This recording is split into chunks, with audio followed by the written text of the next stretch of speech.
everybody, Jonathan Wolf here, and welcome to the first video of 2025. And welcome to my very first video game marathon, where I will be playing multiple games from a particular franchise back to back, and hopefully not suffer from burnout in the process. So this was an idea that I wanted to realize ever since the beginning of my YouTube journey. However, I wanted to make my first year on YouTube a bit safe, and waited for next year to start doing some experimental projects. And the day has finally arrived as we're doing our very first marathon. Now, when it comes to marathons, I do have two things I want to mention. The first point being that I will do at least one marathon every year from this point onward. I might do two of them depending on the amount of games of the last marathon, but the idea is to do at least one of them to make this a staple of the channel. And the second point is that I will only focus in series that would be enjoyable as marathons, which means that a new Super Mario Bros. Marathon will never happen because I don't want to get bored out of my mind. Now that being said, we then go to the question of what should we do for our first marathon. When planning the marathons, I was debating if I should do a franchise near and dear to my heart or an RPG series that had a new title released back in 2024. However, I thought to myself, maybe this will be a bit tiring not just for me but also for the viewers. So I decided to scrap the RPG marathon for now, even though I will do it eventually. So instead of doing RPGs, I decided to make my first marathon dedicated to the franchise responsible for getting me into video games and the games that shaped me into the gamer I am today. And that franchise is the Tomb Raider franchise, or to be more specific, the classic Tomb Raider games. For this marathon, I'll be tackling the core design Tomb Raider games. In other words, I'll be tackling the first 6 Tomb Raider games. Tomb Raider 1, Tomb Raider 2, Tomb Raider 3, Tomb Raider The Last Revelation, Tomb Raider Chronicles, and finally, Tomb Raider The Angel of Darkness. But not only that, I will also tackle the Tomb Raider Gold expansions of the first 3 Tomb Raider games, as well as the Times exclusive level for Tomb Raider 4. And to make it more interesting, I will be playing the versions that I grew up with. In other words, I will be playing the PlayStation 1 versions of the first 5 games and the PlayStation 2 version of Angel of Darkness. There's multiple reasons as to why, but we'll mention them later. Another thing I'll do for this marathon is make these videos in-depth walkthroughs, so that newcomers can have an easy and fun experience playing through these games, as well as showing some tricks and strategies along the way, and also some funny things you can do. And the best part is that these games are more accessible than ever with thanks to the Tomb Raider remasters. So if you want to play alongside this marathon, then you are welcome to do so. And one last thing before we truly begin. I want to give you all an invitation to keep in touch with the Tomb Raider Marathon by subscribing and ringing the bell, but also to make sure that if you enjoy these videos, make sure to give them a like, and also share them with Tomb Raider fans so that we can expand the classic Tomb Raider fandom and show Crystal that their 2013 trilogy is not really Tomb Raider. But anyway, with that all said, hope you guys enjoy this marathon, and with that said, let's begin 2025 with the Tomb Raider Marathon. Let's begin.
What's a man gotta do to get that kind of attention from you?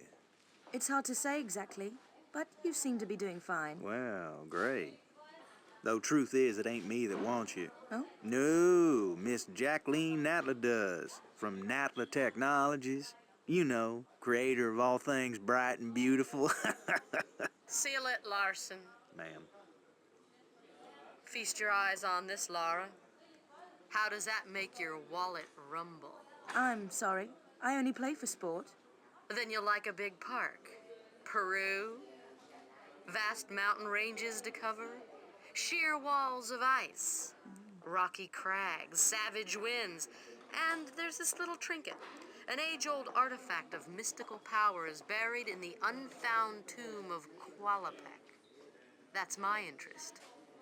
You could leave tomorrow. Are you busy tomorrow?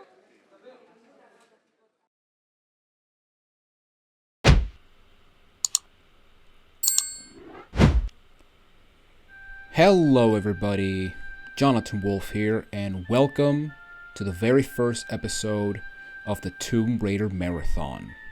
We're gonna stay on the album or the passport so that we don't have to access some demos, but yes, welcome to the Tomb Raider Marathon. As I mentioned in the intro, in this marathon we're gonna be tackling the first 6 games of the Tomb Raider series, also known as the Classic series or the core design games. And yeah, it's gonna be a lot of fun. I've been wanting to do this for ever since I started YouTube, so yeah, let's get to it. So yes, Tomb Raider 1 released in 1996. This game was released on the PlayStation 1, the PC, and the Sega Saturn. And funny enough, I was originally going to say that this game originally came for the PS1, but no, it actually came on the Saturn first. It then came out on the PS1 and later the PC. Now, I did mention in the introduction that I was going to do the PlayStation versions of every game, and there's actually multiple reasons why. But the main reason, like I mentioned, is because these are the versions that I grew up with. And, you know, if you want to play along, you can either use the PC version, the PlayStation versions, or my recommendation, which would be the remastered versions. Now, I'm not going to get into a lot of comparisons from the remasters because, truth be told, they're basically the exact same game. There are quite different changes, which we will talk about them, but for this marathon, we're just going to stick with the games. We might do some comparisons, but yeah, the point of this marathon is to just play the games and have fun. So yeah, as we go into this radial menu, which is very iconic, we have a bunch of options. The first, we have the sound, where you can adjust the music and the sound effects, and you even get a little sound cue, which is pretty awesome. Next, we have the screen adjust, which is pretty weird because you can only set it to like one direction. Like, yeah, you can only stretch it to the right, which I don't get it. And then you can also stretch it down. So yeah, what happened to left and right? Shut up. Alright, let me... Oh, wait. Ah, come on. Show me the thing. Okay, there we go. Next up, we have the controls. Now, there are 3 control configurations you can actually have. You can actually experiment if you want, but for this marathon, for pretty much the entire all games, I'm going to use the default options, which is basically the same for every game, with the exception of some changes, especially to the L and R buttons. And then finally, we have Lara's Home. Now, Lara's Home is your basic tutorial, and I was originally going to tackle the tutorial. However, I feel that doing it would be a bit redundant. Not to mention that the levels, this tutorial takes like, you can beat it in less than 5 minutes. So, yeah, for this marathon, I'm not going to do the Lara's Home levels. However, if you guys want to see them, let me know in the comments below and we'll figure something out. Maybe I'll do all 3 Croft Manors when we finish Tomb Raider 3, because spoilers, we're not going to see the Croft Manor for the second half of this marathon. But yeah, there's one thing left to do, and that is to select the passport and start a brand new game. You can also load your game, but yeah, there's no games on this memory card, so that's sad. But yeah, with that said, let's go ahead and begin the Tomb Raider marathon by doing the first level, Caves.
Alright, so here we go, the first level, Caves. So, because I'm playing the PlayStation version, I'm gonna assume that you're playing along using a PlayStation controller. Now, if you're playing the remasters on different consoles, that isn't PlayStation, or you're just playing the original PC version, which, why? Why are you doing it? Yeah, I'm basically going to mention the controls as if you're using a PlayStation controller. So if you're using an Xbox controller or a Switch controller or a keyboard, then, I don't know, boot up a picture of a PS4 controller and there you go. So yeah, assuming that you are playing with the PlayStation controller, you move Lara with the D-pad. And also, I guess I should mention this real quick, that if you're playing along using the remaster version, I will be using 10 controls for this marathon. Now, that doesn't matter considering that we cannot change the controls in the original games. And yeah, essentially, if you're playing the remasters and using the modern controls, then good luck, because I really don't like the modern controls. I might do... If I eventually do the remasters, well, I will do the remasters, but when I eventually get to them, I might as well play with them using modern controls, kind of like a challenge run or something. But oh boy, that's gonna be very interesting, because I really don't like the modern controls. But yes, you move Lara with the D-pad. By pressing forward, you move forward. If you press backwards, Lara will actually do a hop back, which is going to be very helpful in the long run. And if you run by pressing left and right, you can also turn. Now, because it's 10 controls, if you press left or right, Lara will turn, kind of similar to the Resident Evil games, since, you know, they're also 10 controls. But yeah, that's your basic movement when it comes to moving Lara and controlling her using the D-pad. You can also use the circle pad if you're playing the remasters, or if you're playing on an emulator and enable analog control. But I'm gonna use the D-pad since it's more comfortable for me. Alright, so what I did just there, it was a roll or a tumble. And you can do this by pressing the circle button. And by pressing the circle button, Lara will turn 180 degrees on an instant without you needing to, you know, just turn with left or right. And this is going to be very useful for a lot of maneuverability, or this is going to be helpful with some puzzles like trying to be quick, and also it's going to help a lot in combat, which we're going to get into later. So yeah, basically that's the idea of the roll. The next button is the jump button. By pressing square, you can actually jump, and depending the position of Lara, or what you're doing with Lara, will depend the jump. So if you're standing still, Lara will do a standing jump. If you press directions on the D-pad, Lara will do front flips, somersaults, back flips, you name it. So yeah, basically it just hold jump. I'm holding square all the time as I'm doing this, just to show you real quick. Now another thing you can do is also do a running jump. Now the thing about the running jump is that Lara will not jump immediately the moment you start running. She will actually take a little while to actually jump. Now this game is tile based, meaning that this game is basically is tile based, as a kind of like chess or something. But basically Lara will not do a running jump unless she moves an entire tile. So basically, yeah, that was the end of the tile. I'm doing a pretty poor job showcasing, but I guess I can show this. But yeah, basically right here we got this tile, and as you can see, Lara jumped at the end of the tile. And yeah, basically it means that if you are like here and you want to do a running jump, Lara will fall, and yeah, that will cause you a lot of pain. But yeah, basically that's how the running jump works. Now another thing that is kind of weird is that Lara's jumping in this game is a bit weird, because unlike Tomb Raider 2 and beyond, in this game Lara will not jump unless one of her foot is actually touching the ground. So for example, if Lara's foot, if one of Lara's feet is not touching the floor as I'm pressing the jump button, there's going to be a bit of a delay, and that can be kind of difficult to get used to, especially if you're playing the remaster, since they actually got rid of that for the remasters. The jumping in this game the jumping in the remaster version of the first game is more based on the second game and beyond, which they did fix it. But yeah, that's basically your basic moves. We're gonna get into more. We're gonna get into other stuff as we go along. But yeah, as you can see, our first trap we just avoided. It was a dart trap. Are they blow darts? I don't know, but I guess we'll find out later. Or maybe never. But yeah, as you can see right here, we can see that Lara is looking at this opening, meaning that yeah, this is actually the way to go. Now you may also notice that I'm also looking around my surroundings, and basically to look around, what you have to do is press the L1 button, and by pressing L1 you can actually look around your surroundings. Now one thing that you gotta keep in mind of is that Lara will only look around if you're standing still. Like I'm pressing L1 right now, but she's not looking around. So yeah, you just wanna stand still so you can look around. And if we look around, you can actually see there's actually an opening right there. So let's go get it. Now, the most important button when it comes to this game is the X button. The X button is also known as the action button. And basically, this will allow you to do pretty much everything.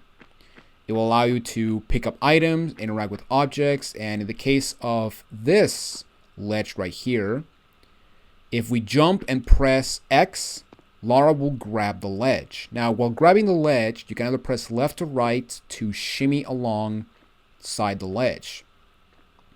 And if you want to drop, just release the action button. And that's another thing. You have to hold the action button for Lara to keep grabbing the ledge. It's not like the future games, or I guess the LoW games, or Legend, Anniversary, and Underworld, where you don't have to hold like a button to grab the ledge. Now to pull up, you just press up. However, as soon as we stand here, yeah, as you can see, Lara's going to slide off. And that is because this is a slope platform. Now, slopes are very easy to distinguish.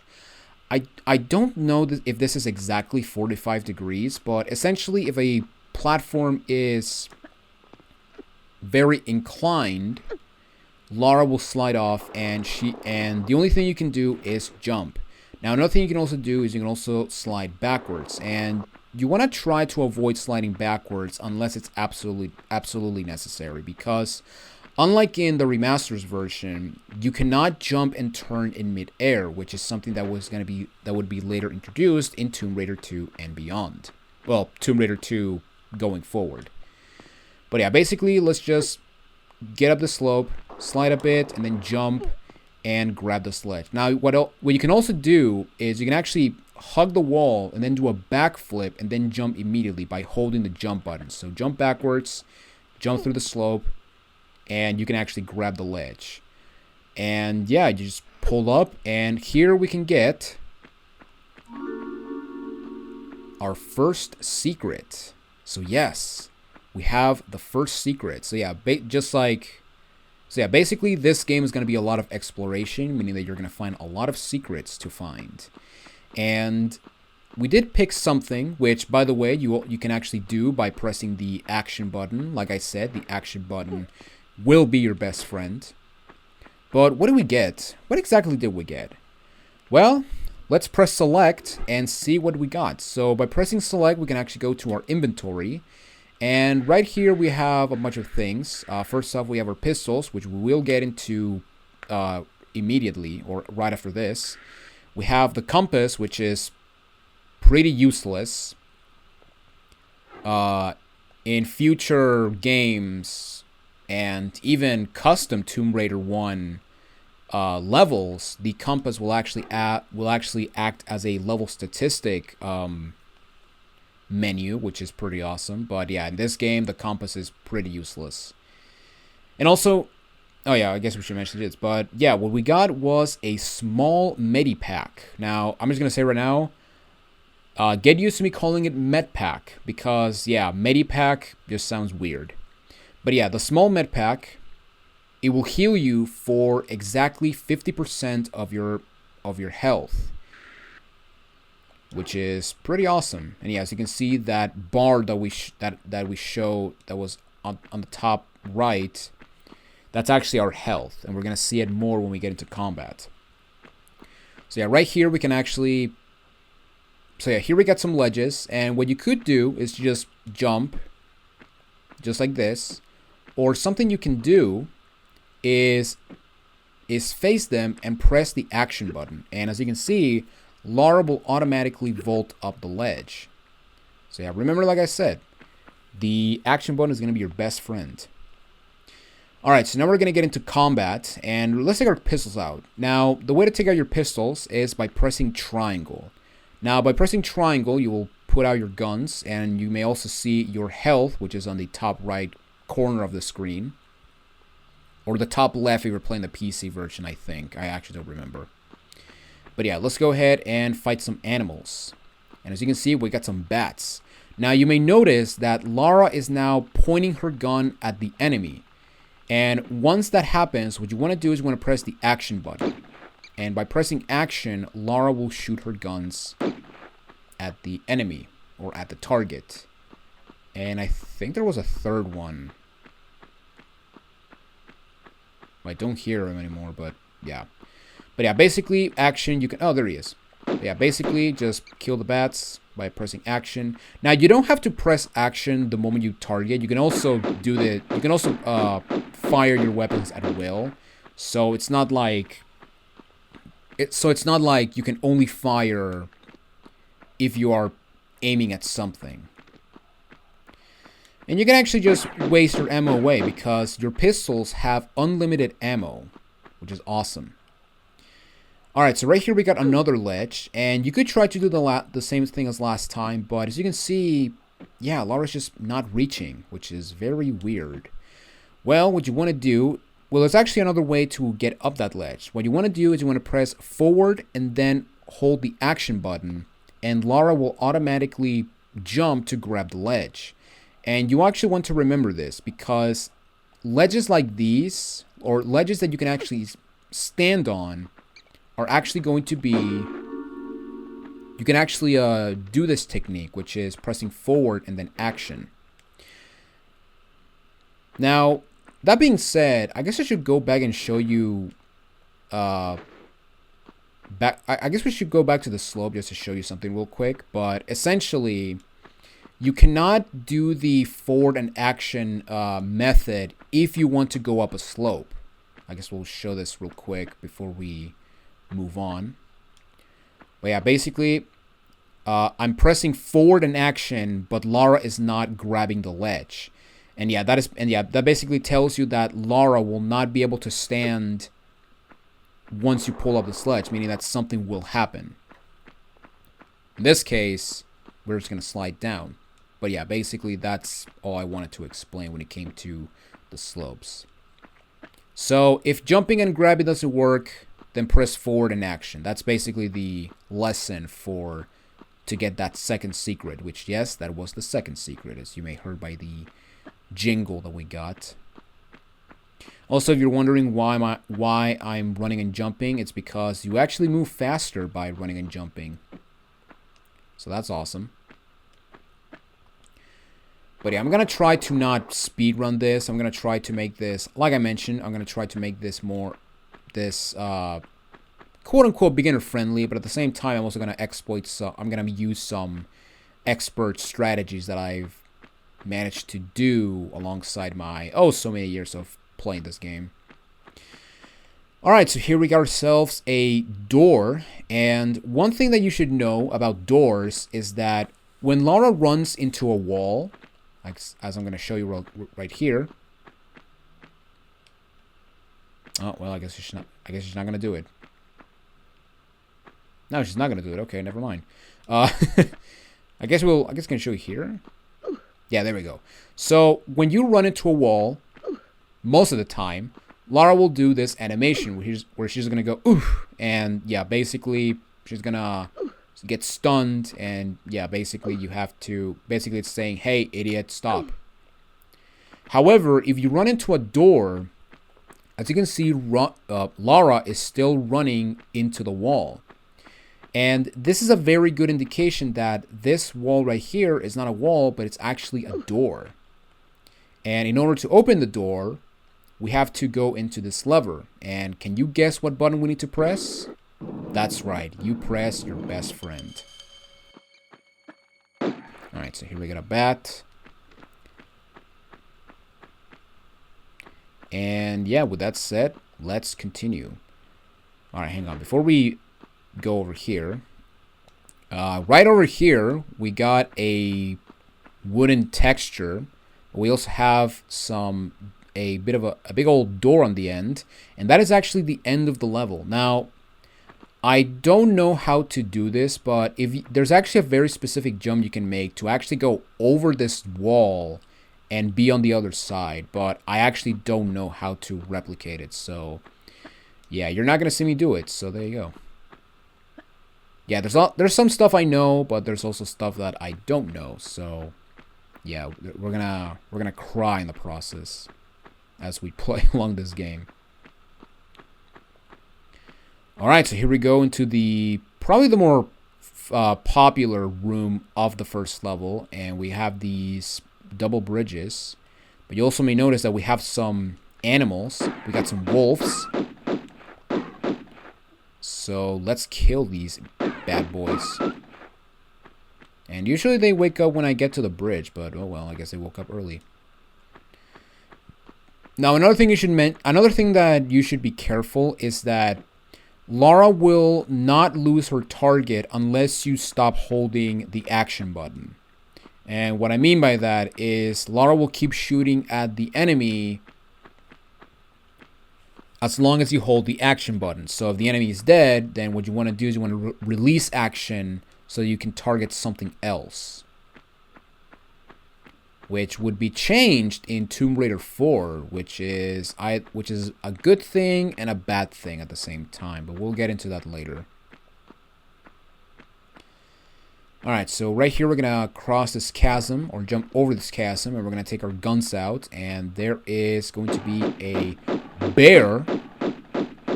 He's going to run to the wall.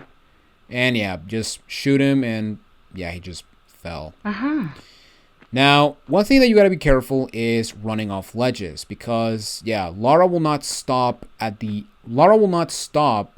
when you get near to an edge. You will just fall off like so.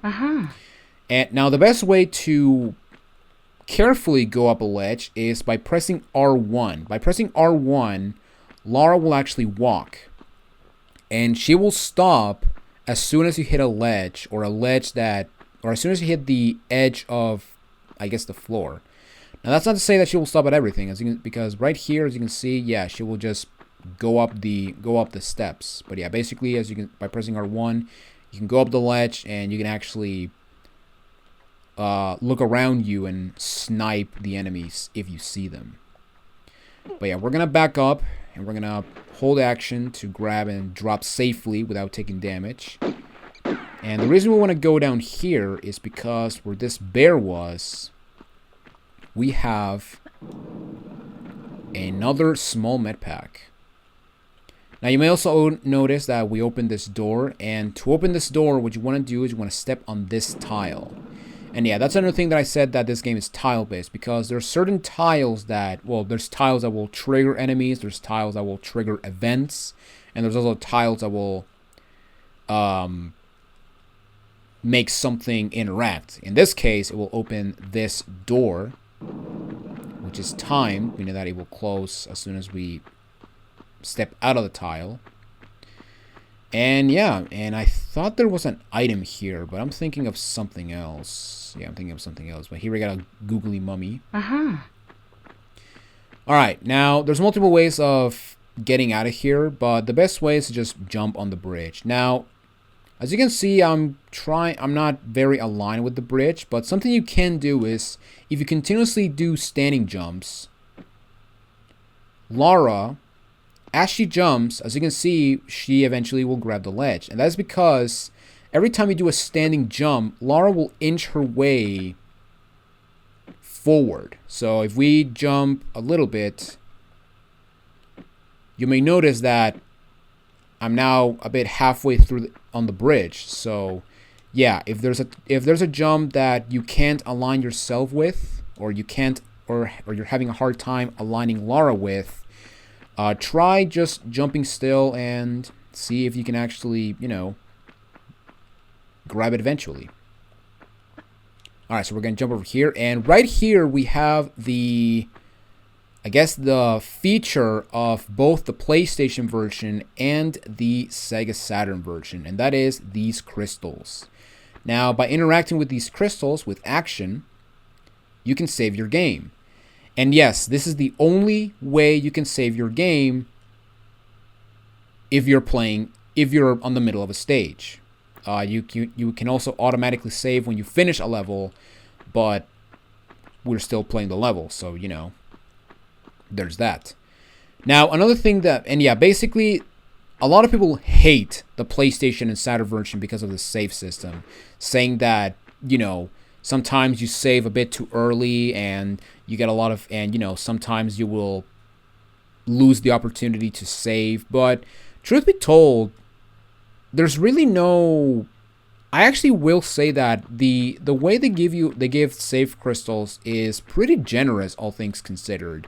Now, if you decide to save at every opportunity, then yeah, you're gonna waste them like nothing, which means that is gonna be kind of difficult on a particular level, which we're gonna get into much later. But yeah, basically, yeah, the save crystals, I would say, are not that bad.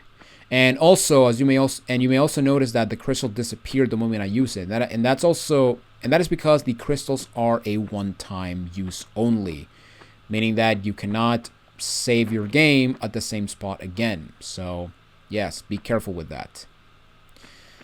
Now I went to the left, and over here there was another small med pack, which we did grab. But down here, we're going to take our guns out because there are going to be 2 wolves and some crazy music. So intense. But yeah, if you just stand here, you can just kill them very quickly. And on the wolf den, I guess, we got another small med pack, which is awesome. Alright, so the way to go is over there where we see that lever, and it will open those two double doors. However, as you can see, there's an opening where that grass is, or that shrubbery is, which kind of looks like a face. So let's go to that opening.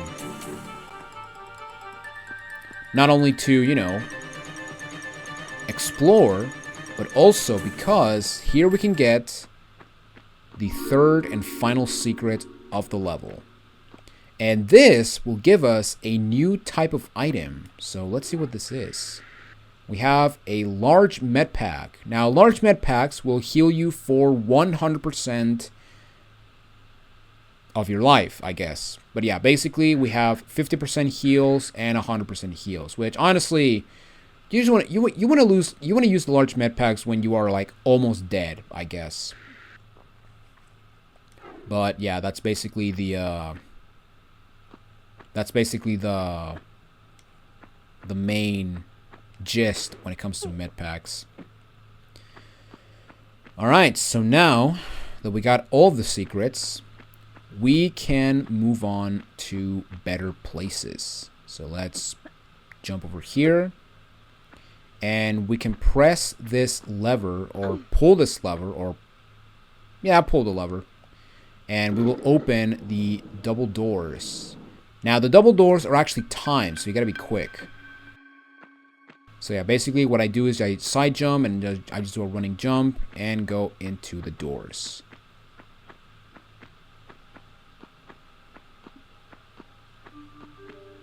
And right here we got another dart trap, but if you just continuously run and jump, you will avoid it, no problem. And right here we got another wolfie. And right here we got some breakaway tiles. Now you may have noticed that I guess I could have done a better job showing, but those tiles were a bit cracked, and the moment you stand on them, they will actually start to break away, and after a couple seconds they will fall off. And if you're standing on one of them, yeah, you will fall with them, and that can be either really good or really bad, because most of the times it will lead you to death, but other times it might be the way to go, or it might be the way to progress through the level. Now, if we make a bit of exploration, you may look at, hey, look at that, it's the wooden gate that I showed you. And yeah, as you can see, we are now on the other side of it, which means that we can now go and open those double doors so we can exit the level. And before we do that, we get some intense music, and that is because we got a wolf, which is guarding a large med pack. And yeah, that's actually one thing that can be annoying about Tomb Raider 1, and that's the fact that Lara will not pick up items unless she's in front of her. She can pick them up if the item is behind Lara, but it's a very small window, a window that would get fixed in Tomb Raider 2 and beyond. But yeah, we just pull the lever, and there you go. We did it. So yeah, we just gotta be careful not to fall too far, otherwise we will take damage. Now, I guess if you fall at any point, you may notice right here that we got that little thing sticking out, and that is actually a dart trap. And yeah, basically you fall off at the beginning, I guess, then yeah, you gotta avoid the dart trap. And then you have to climb over here so you can actually, you know, go all the way to where the lever was. But yeah, that's basically how it is, how it works. But there you guys have it. That is it for caves. It took me a while to get this one, it took us a while to go through this one, but this is the first level, and of course I wanted to make sure to give you a tutorial on the controls, because another thing I don't like about the Croft Manor tutorial is that Lara will tell you to press the jump button or the action button. They don't tell you, like, it's not like Sly Cooper was like, press the circle button to do this or something, which, you know, at the same time you can also look at the controls on the menu, and they'll basically tell you that X is action, R1 is walk, circle is roll, and all of that stuff. The only thing that you cannot do in the tutorial is use your weapons, but other than that, I will say that if this is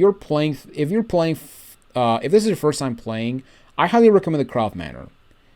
It will take you around 5 minutes, so it's not the end of the world.